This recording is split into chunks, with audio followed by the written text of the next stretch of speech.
We are not doctors. Nothing in this podcast should be taken as medical advice. Consult your physician before starting any workout routine. This is the Martial Heart Podcast.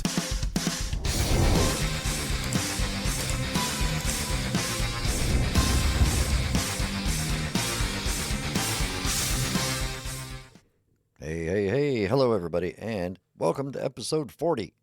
40 episodes. Oh, that's a lot. Seems like a lot. It went by pretty quick. Okay, big celebration. Woo, episode 40. We'll celebrate again at 50 and 100, and then we'll probably stop because it'll get old. Anyway, here we are for the update on how things are going. And first of all, I'm wearing, I have that heart monitor thing on. See that? They're, a lot less cumbersome than they used to be, which is good. So after a while, you really kind of forget that it's there. But because of the location, it's right where my seatbelt comes across my chest, which means it's always bumping it with my seatbelt. And then I think, I'm going to knock it off because of that, and that sort of thing. Constantly having to adjust my seatbelt to make sure it's over it instead of trying to pull it out.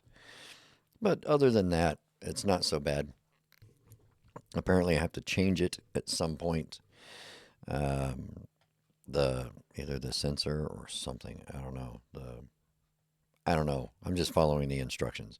And the instructions were pretty good, putting it on. It was pretty easy to do. Activated the thing, sent a test signal, and I'm assuming everything is okay because I got a message that said, okay, your monitor is now being monitored, which I guess is what they wanted to do. So, I have that going for me this week. This has been a long week. Tired, not sleeping well still. So it's really starting to wear on me. And did a lot for physical fitness and, cardiac stuff, cardiovascular health this week. Did 3 days of cardiac rehab, and I did a couple of days of working out at home, hitting the treadmill, our little elliptical thing, which I hate. The thing is brutal. It's like short steps instead of like long strides. It's like short. It's brutal. So anyway. Did some light weightlifting yesterday. I'll probably work out again tomorrow. I have to mow the lawn tomorrow. I have to do a bunch of stuff. There are a lot of things around the house that need to get done. So I'll be busy this weekend. And I'm not doing it tonight because I'm exhausted. I'm tired. And I'm going to eat and I'm going to do nothing for tonight and go to bed and try to get some sleep. I forgot to bring it up to, the magnificent podcasting studio, my loft, only a corner of my loft. Magnesium glycinate. And it was recommended to me by one of the cardiac rehab specialists as a sleep aid and to take it at night. So I'm going to start tonight. I ordered it yesterday. It arrived today. Thank you, Amazon. You guys are awesome. Or wait, was it Amazon? I don't know. Anyway, whoever got it here overnight to the, or 1 day delivery was awesome. I'm going to try it tonight for the first night. And, I'm sure maybe the first time it's not going to have that great of an effect or whatever, but I'm definitely going to give this a shot. Melatonin helps me fall asleep, apparently. It seems to, but it doesn't help me stay asleep, which is how I wind up in situations like this morning where I got up at 3 o'clock in the morning after, I probably fell asleep around 10, which means I didn't quite get 5 hours because I woke up like 3 times in between there. So that doesn't count as 5 hours, but how long I was awake and during each time I woke up, I'm not really sure. So, less than 5 hours of sleep. I know that. But like I've said before, that's not that unusual for me, but it still sucks, and it sucks a lot more the older I get, because I still need all this energy that I'm expending every day, and my gas tank is running low pretty quick, pretty early in the day nowadays. So I'm hoping that this works better. She said it would work better than melatonin, and that it doesn't give her the kind of a drowsy feeling when you first wake up that melatonin can give you. So we'll see how that goes. I don't know if it will help me stay asleep or how long I will stay asleep. I will keep you posted. Probably tomorrow, because if it doesn't do anything for me tonight, then you're probably going to hear me bitching about it tomorrow. Uh, let's see.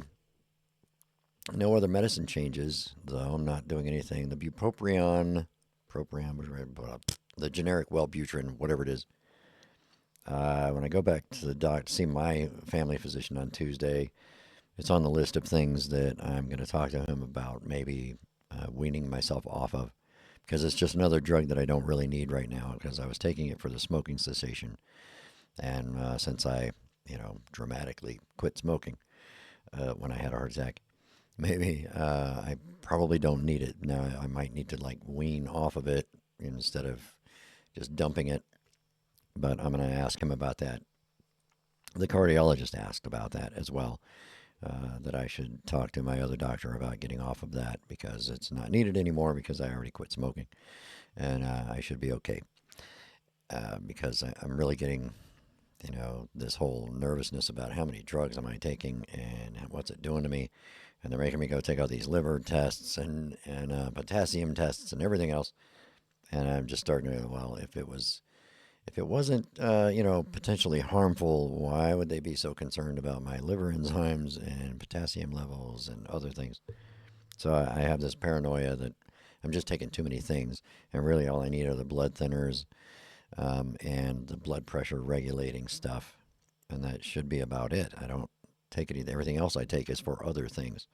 I mean, about my cholesterol level, I'm taking a statin for that. So maybe stay on that. Everything else, I think I should be able to like slowly get rid of. And that would make me feel a little bit better that I'm putting fewer chemicals into my system on a daily basis. And at least make me a little less paranoid about I'm destroying my liver or something. Uh, Next week, nothing extraordinary coming up except for the doctor's visit on Tuesday. So I'll keep everybody abreast and give everybody a recap after I have that. I don't know if he's going to say anything important, but I'm going to have a list of questions for him. And we're going to go over it, and I'm not going to let him leave the room until I have the answers I'm looking for, because I'm pretty sure I can take them. Sorry, Danny. But yeah, pretty sure easily. I'll choke you right out. And then I don't know what I would do. I would need a new doctor. But there's plenty of doctors. You can always get another doctor.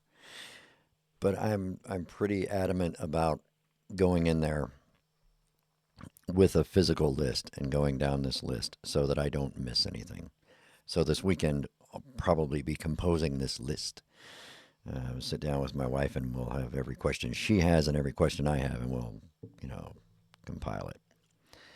Because I don't know, it's the lack of communication thing that's been bugging me the most out of all of this stuff. So I figure I need to do my part and tell them exactly what I want to know, and I want to know now. But I also want to go over some of the blood test results. I did the blood test thing earlier in the week. At our lab facility, I had the results on my app the same day. So it's kind of cool. I did the blood test in the morning. By the afternoon, the results were already uploaded and on the app, and I could look at them. And most everything's okay. My red blood count is just a little bit low, like 1 point low into the, so it shows up as red on there. But the low end, it gives you this range, and my readings on a couple of different things on the red blood count are 1 point away from normal. So I'm not sure that that's anything to be concerned about, but we're going to have to talk about that. Everything else looked okay. My cholesterol still a little bit up, even though I'm on this like massive statin dose. I don't know what's causing it. My triglycerides are what said they were up, but you might be shocked to find out that they're way, way lower than they used to be. I once had a triglyceride count that was like over 600 or something. And now it's like 147.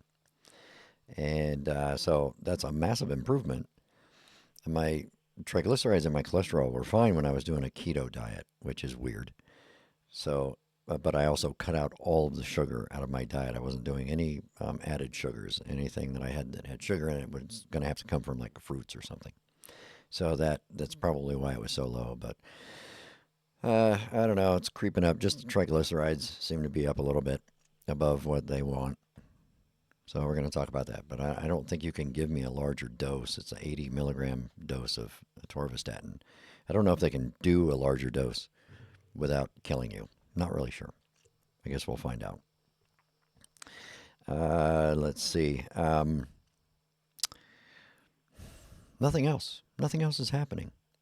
If you listened to the episode prior to this, episode 39, or watched the video, episode 39, that I put out earlier today, testing the microphones, trying to figure this out so that I stop obsessing about what's better, what's not. In my ear, none of it's going to make sense because I'm half deaf. So if you skipped that one because it had a title that said "Help me with my audio stuff," I'm basically comparing this microphone with and without, a windscreen or pop filter on it, and the SM58. Hold on. This SM58 handheld microphone that would also just be mounted in a shock mount and put on here if I went with that one. But I tested both microphones, the Rode PodMic and the SM58, with and without the pop filter installed, with all the other settings the same, trying to determine out of those two which one has a better sound for my particular voice. Everybody's voice is different. Different microphones are going to make your voice sound better or worse. Even though I think this microphone is really cool. It looks cool. I love it. It may just not be working for me. And I might have to use the SM58 or invest in something else that uses the same cartridge as the SM58, like one of the other variants or versions. In the end, I'm trying to avoid buying an SM7B because they're $400. And I just don't feel like spending that amount of money. So this is kind of like the upper end of what I'm willing to do. Because if you haven't paid attention, my ad revenue has, I think it's like $5.25 now. So I'm a big deal. I'm pretty sure that's the definition of being viral, is when you hit that $5 mark on your ad revenues for a month and a half of podcasting. It's fun. It's fine. I didn't expect to make any money at all. But apparently somebody's watching some ads, or at least clicking through, so that I'm getting a little bit of ad revenue. $5, can't even buy a Happy Meal anymore. But, maybe in another month or so, I might be able to, buy a pizza. Who knows? Could be cool. But hey, it's $5.25 I didn't have before investing hundreds of dollars in this thing. I'm not good with math and money, apparently. I'm not good at figuring those things out. I'll figure it out. So, what else? Nothing. There's nothing else. Everything else is fine. I have things I need to do, and everything's going to be fine. I keep telling myself that. If you listened to yesterday's episode, it didn't sound like everything was going to be fine, but I'm trying to be more positive today and tell myself everything's going to be fine. Everything's going to be okay. It's all going to work out, even if I die. No, I'm just I haven't been telling myself that, but I have now. So now I've implanted that in my head. But, I have those days where I'm just going to be terrible. I'm going to feel terrible, and I'm going to have just a bad outlook on everything. And, it happens. What am I going to do about it? I can't do anything about it. Today I have off and on pretty bad chest pressure. Never seems to be related to any kind of physical exertion that I'm doing. It just happens. So, trying not to get down about that. I'm tired, so that kind of takes precedence over a lot of other things. So I just tired. So I just need to sleep, and if I get some sleep, then I'm sure I'll feel better. But if not, hey, there's always tomorrow. I can take a nap or something. Anyway, I gotta go. I'm over my time, I think. So, peace out. Have a good weekend. Bye.